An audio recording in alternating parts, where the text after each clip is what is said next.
இதில் வந்து single பேஸும் 3 பேஸும் line வருது பார்த்துக்கோங்க. 2 லைனுமே கொண்டு வந்திருக்கு. 3 பேஸும் கொண்டு வந்திருக்கு, சிங்கிள் பேஸும் கொண்டு வந்திருக்கு.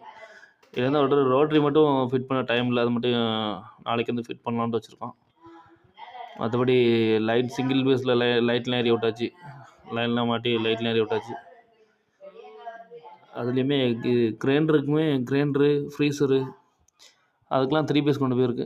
இதில் சிங்கிள் பேஸு போர்டு லூப் அடித்து வச்சுருக்கு, அது தூக்கி மாட்டணும். டியூப்லைட்டு ஒரு 6 டியூப்லைட் மாட்டியிருக்கு. 3 பேஸுக்கு தனி பைப்பு, சிங்கிள் பேஸுக்கு தனி பைப்பு, 2 பைப்பு அடித்து கொண்டு போயிருக்கு. கிச்சனுக்கு தனியாக,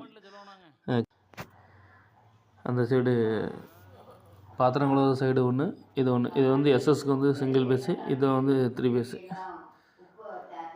3 பேஸ்லேருந்து சிங்கிள் பேஸ் ஒரு பேஸ் மட்டும் எடுத்து கொடுத்துருக்கு. வேணா அதில் வந்து 2 பேஸ் லோட் பண்ணிக்கலாம் அப்படின்னு சொல்லிட்டு 2மே எடுத்து வச்சுருக்கு. அந்த பைப் போட்டிருக்கிறது வந்து எக்ஸாஸ்ட் ஃபேனுக்கு, இது வந்து பியூரிஃபையருக்கு. அதில் ஒரு ஆரோ வாட்டர் ஃபில்ட்ரு ஒன்று வருது, அதனால் இது பயன் எடுத்து விட்ருக்கு. இன்னும் கம்ப்ளீட் ஆகல. இந்த சைடில் ஒரு 3 பேஸ், இது வந்து கிரைண்டருக்கு.